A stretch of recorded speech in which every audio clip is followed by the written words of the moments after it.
ಇನ್ನು ಕೆಪಿಎಸ್ಸಿ ಹಗರಣದ ತನಿಖೆಯನ್ನು ಸಿಬಿಐಗೆ ಕೊಡಬೇಕು ಅಂತ ಎಬಿವಿಪಿ ಸಂಘಟನೆ ಇವತ್ತು ಬೃಹತ್ತಾದಂಥ ಹೋರಾಟವನ್ನು ಬೆಂಗಳೂರು ಚಲೋ ಕಾರ್ಯಕ್ರಮವನ್ನು ಹಮ್ಮಿಕೊಂಡಿತ್ತು. ಒಂದು ಕಡೆಗೆ ಫ್ರೀಡಂ ಪಾರ್ಕ್ನಲ್ಲಿ ವಿದ್ಯಾರ್ಥಿಗಳು ಪ್ರತಿಭಟನೆಯನ್ನು ಮಾಡ್ತಾ ಇದ್ದಾರೆ, ಮತ್ತೆ ಕೆಲವರು ನೇರವಾಗಿ ಮುಖ್ಯಮಂತ್ರಿ ಕಚೇರಿಗೆ ಮುತ್ತಿಗೆ ಹಾಕಿ ಸಾಕಷ್ಟು ದೊಡ್ಡ ಹೈಡ್ರಾಮಾವನ್ನು ಕ್ರಿಯೇಟ್ ಮಾಡಿದ್ರು. ಇದರ ಜೊತೆಗೆ ಹೋರಾಟ ಕೂಡ ತುಂಬ ತೀವ್ರವಾಗಿತ್ತು. ಆದರೆ ಕೆಲವೊಂದಿಷ್ಟು ಪೊಲೀಸ್ ಅಧಿಕಾರಿಗಳ ವರ್ತನೆ, ಅದರಲ್ಲೂ ವಿದ್ಯಾರ್ಥಿನಿಯರ ಹತ್ರ ಪುರುಷ ಪೊಲೀಸ್ ಅಧಿಕಾರಿ ನಡೆದುಕೊಂಡಂಥ ರೀತಿ ಸಾಕಷ್ಟು ಪ್ರಶ್ನಾರ್ಹವಾಗಿತ್ತು. ಹಾಗಾದರೆ ಅಲ್ಲೇನಾಯಿತು, ಆ ಸುದ್ದಿ ಏನು ನೋಡೋಣ ಬನ್ನಿ.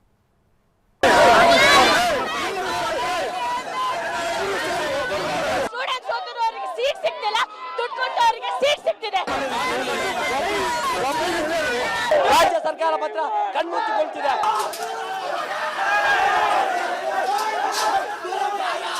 PSI ಹುದ್ದೆ ಸೇಲಿಗಿದೆ. ರಸ್ತೆಯಲ್ಲಿ ಉರುಳಾಡಿ ಆಕ್ರೋಶ, ನ್ಯಾಯಕ್ಕಾಗಿ ಅಳಲು, ಪೊಲೀಸರ ಜೊತೆಗೂ ವಾಗ್ವಾದ, ವಿದ್ಯಾರ್ಥಿಗಳನ್ನ ತಡೆಯೋದಕ್ಕೆ ಖಾಕಿ ಹರಸಾಹಸ. ಇದು ಕೆಪಿಎಸ್ಸಿ ಹಗರಣದ ವಿರುದ್ಧ ಎಬಿವಿಪಿ ಸಾರಿದ ಸಮರದ ದೃಶ್ಯಾವಳಿಗಳು.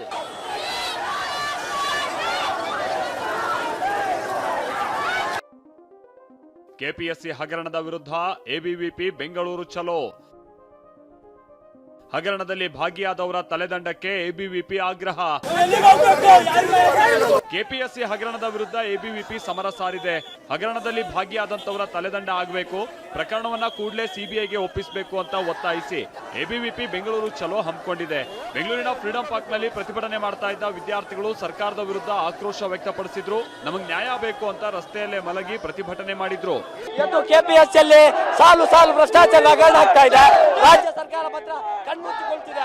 ಕಳೆದ 1998ರ ಹಗರಣ, 2011ರ ಹಗರಣಗಳಲ್ಲೂ ಕೂಡ ಸಿಐಡಿ ತನಿಖೆ ಆಗಿತ್ತು. ಆದರೆ ಈ ಬಾರಿ ಸಿಬಿಐಗೆ ನಾವು ವಹಿಸಬೇಕು ಅಂತ ಹೋರಾಟ ಮಾಡಿದ್ರೆ ವಿದ್ಯಾರ್ಥಿ ಪರಿಷತ್ನ ಕಾರ್ಯಕರ್ತರನ್ನ 3 ದಿವಸಗಳ ಕಾಲ ಬಂಧಿಸುವಂತ ಕೆಲಸವನ್ನು ಮಾಡ್ತಾರೆ. ಅನಿರ್ದಿಷ್ಟಾವಧಿ ಹೋರಾಟದಲ್ಲಿದ್ದಂತ ವಿದ್ಯಾರ್ಥಿಗಳ ಬಂಧನ ಆಗ್ತಾ ಇದೆ. ಪ್ರತಿಭಟನಾಕಾರರನ್ನ ನಿಯಂತ್ರಿಸೋದಕ್ಕೆ ಪೊಲೀಸರು ಹರಸಾಹಸ ಪಟ್ಟಿದ್ದಾರೆ.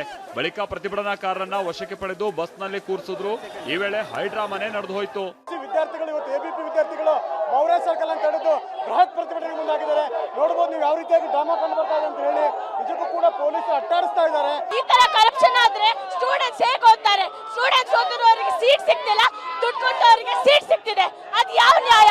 ಈ ಗವರ್ಮೆಂಟ್ ಯಾಕೆ ಹೀಗೆ ಮಾಡ್ತಿದೆ? ಕೆಪಿಎಸ್ಸಿ ಎಕ್ಸಾಮ್ ಪ್ರಿಪರೇಷನ್ ಮಾಡ್ಬೇಕು ಅಂದ್ರೆ ಒಬ್ಬ ಬಡ ಫ್ಯಾಮಿಲಿ ಅವನು ಬೆಂಗಳೂರಿಗೆ ಬರ್ತಾನೆ. ಬೆಂಗಳೂರಿಗೆ ಬಂದು ಅವ್ರು ಎಷ್ಟು ಕಷ್ಟ ಪಟ್ಟಿರ್ತಾನೆ ನೀವು ನೋಡ್ತಿರ್ಬೇಕು. ನಮ್ಮನ್ನ ಹೆಂಗೆ ಹೇಳಿದ್ದಾರೆ. ಪ್ರತಿಭಟನೆ ವೇಳೆ ವಿದ್ಯಾರ್ಥಿನಿಯರನ್ನ ಎಳೆದಾಡಿದ ಪೊಲೀಸರು, ಪ್ರಶ್ನೆ ಮಾಡಿದ ಮಾಧ್ಯಮದವರ ಮೇಲೆ ಪೊಲೀಸರ ದರ್ಪ.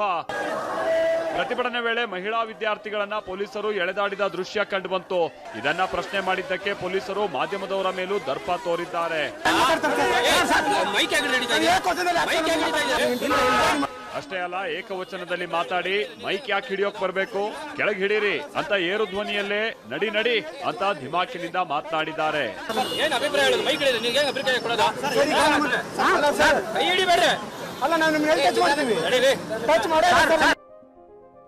ಸಿಎಂ ಗೃಹ ಕಚೇರಿ ಕೃಷ್ಣಾ ಬಳಿಯೂ ಎಬಿವಿಪಿ ಪ್ರತಿಭಟನೆ.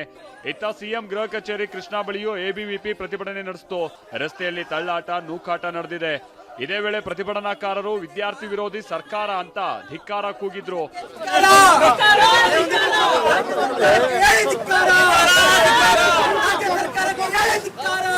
ಹೀಗೆ ಪ್ರತಿಭಟನೆ ಮಾಡಿದ ಎಬಿವಿಪಿ ಕಾರ್ಯಕರ್ತರನ್ನ ಪೊಲೀಸರು ವಶಕ್ಕೆ ಪಡೆದಿದ್ರು. ಗಾಯಾಳುಗಳಿಗೆ ಚಿಕಿತ್ಸೆ ಕೊಡೋದಕ್ಕೆ ಅವಧಿ ಮೀರಿದ ಔಷಧಿ ಬಳಸಿರೋ ಆರೋಪ ಕೇಳಿಬಂದಿದೆ. ಫಸ್ಟ್ ಏಡ್ ಮಾಡಿಸಕ್ಕೆ ಪೊಲೀಸ್ ಇಲಾಖೆ ತರಿಸಿರುವಂತ ಫಸ್ಟ್ ಏಡ್ ಏನಿದಾವೆ ಇವುಗಳನ್ನ ನೋಡಿ, ಇದು 2024ಕ್ಕಿಂತ ಮೊದಲೇ ಬಳಸಬೇಕು ಅಂತಿರುವಂತ ಔಷಧಿಗಳನ್ನ ತಂದಿದ್ದಾರೆ. ಇಲ್ಲಿ ಇದರ ಡೇಟ್ ಅನ್ನ ನೋಡಬಹುದು. ಇಲ್ಲಿ ತಂದಿರುವಂತ ಎಲ್ಲದು 2020, 2019ರ ಒಳಗಡೆಯ ಔಷಧಿಯನ್ನ ತಂದು ನಮಗೆ ಕೊಡುವಂತದನ್ನ ಮಾಡ್ತಾ ಇದ್ದಾರೆ. ಇನ್ನು ಕಾಂಗ್ರೆಸ್ ಸಂಸದ ಸುನಿಲ್ ಬೋಸ್ ಕೂಡ ವಿದ್ಯಾರ್ಥಿಗಳನ್ನ ನಡೆಸಿಕೊಂಡ ರೀತಿಗೆ ವಿರೋಧ ವ್ಯಕ್ತಪಡಿಸಿದ್ದಾರೆ. ಬಿಜೆಪಿ ಎಂಎಲ್ಸಿ ಸಿಟಿ ರವಿ ಸರ್ಕಾರ ಅಮಾನುಷವಾಗಿ ನಡೆದುಕೊಂಡಿದೆ ಅಂತ ಆರೋಪಿಸಿದ್ದಾರೆ. ಅದನ್ನೇ ನಾನು ಅದರ ಮಾಡಿದ್ರು ಕೂಡ ಇದು ಖಂಡನೀಯ. ಹೆಂಗಾರೆ ನಾವು ಯಾರನ್ನ ನ್ಯಾಯ ಕೇಳುವಂಥದ್ದು? ಅಲ್ಲೇನಾರೋ ಒಂದು ಗಲಭೆಗಳು ಸೃಷ್ಟಿ ಮಾಡಿ ಕಾನೂನು ವಿರುದ್ಧವಾಗಿ ಏನಾರೋ ತೊಡಕು ಮಾಡಿದ್ರೆ ಅಂಥ ಸಂದರ್ಭದಲ್ಲಿ ಪೊಲೀಸರು ಕ್ರಮ ತಗೊಳ್ಳಿ, ನಾವು ಬೇಡ ಅಂತ ಹೇಳಲ್ಲ.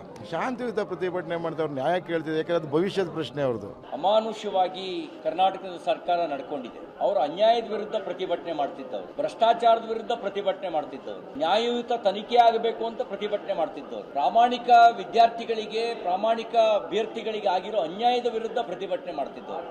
ಅವರ ವಿರುದ್ಧ ದೌರ್ಜನ್ಯ ನಡೆಸೋದ್ರ ಮೂಲಕ ಈ ಸರ್ಕಾರ ಭ್ರಷ್ಟರನ್ನ ರಕ್ಷಣೆ ಮಾಡ್ಲಿಕ್ಕೆ ಹೊರಟಿದೆ. ಬೆಂಗಳೂರಿನ ಕೆಪಿಎಸ್ಸಿ ಕಚೇರಿ ಮೇಲೆ ಸಿಐಡಿ ದಾಳಿ. ಒಂದು ಕಡೆ ಪ್ರತಿಭಟನೆ ಜೋರಾಗಿದ್ರೆ ಅತ್ತ ಕೆಪಿಎಸ್ಸಿ ಕಚೇರಿ ಮೇಲೆ ಸಿಐಡಿ ದಾಳಿ ಮಾಡಿದೆ. ತನಿಖೆ ವೇಳೆ ಕಂಡುಬಂದ ಅಂಶಗಳ ಆಧಾರದ ಮೇಲೆ 2ನೇ ಬಾರಿ ಸಿಐಡಿ ರೇಡ್ ಮಾಡಿದೆ. ಎಸ್ಪಿ ರಾಘವೇಂದ್ರ ಹೆಗಡೆ ನೇತೃತ್ವದಲ್ಲಿ ಕಚೇರಿಯಲ್ಲಿ ಪರಿಶೀಲನೆ ಮಾಡಲಾಗಿದೆ. 329 ವಿದ್ಯಾರ್ಥಿಗಳಿಗೆ ಮತ್ತೆ ನೋಟಿಸ್ ನೀಡಿದ ಸಿಐಡಿ. ಕೆಪಿಎಸ್ಸಿ ನೇಮಕಾತಿಯಲ್ಲಿ ಹಗರಣ ಸಂಬಂಧ ಇಡಿ ವಿಚಾರಣೆ ವೇಳೆ ಕೆಲವರು ತಪ್ಪೊಪ್ಪಿಕೊಂಡಿದ್ದಾರೆ. ಹೀಗಾಗಿ ಎಲ್ಲ ಅಭ್ಯರ್ಥಿಗಳಿಗೂ ವಿಚಾರಣೆಗೆ ಹಾಜರಾಗುವಂತೆ ಸಿಐಡಿ ಸೂಚನೆಯನ್ನ ಕೊಟ್ಟಿದೆ. 329 ವಿದ್ಯಾರ್ಥಿಗಳಿಗೆ ಮತ್ತೆ ನೋಟಿಸ್ ನೀಡಲಾಗಿದೆ. ಕೆಪಿಎಸ್ಸಿ ಹಗರಣ ಸಂಬಂಧ ಸಿಐಡಿ ರಹಸ್ಯ ಭೇದಿಸೋದಕ್ಕೆ ಮುಂದಾದ್ರೆ ಇಡಿ ಹಣದ ಮೂಲಕ್ಕೆ ಕೈ ಹಾಕಿದೆ. Bureau report, TV9.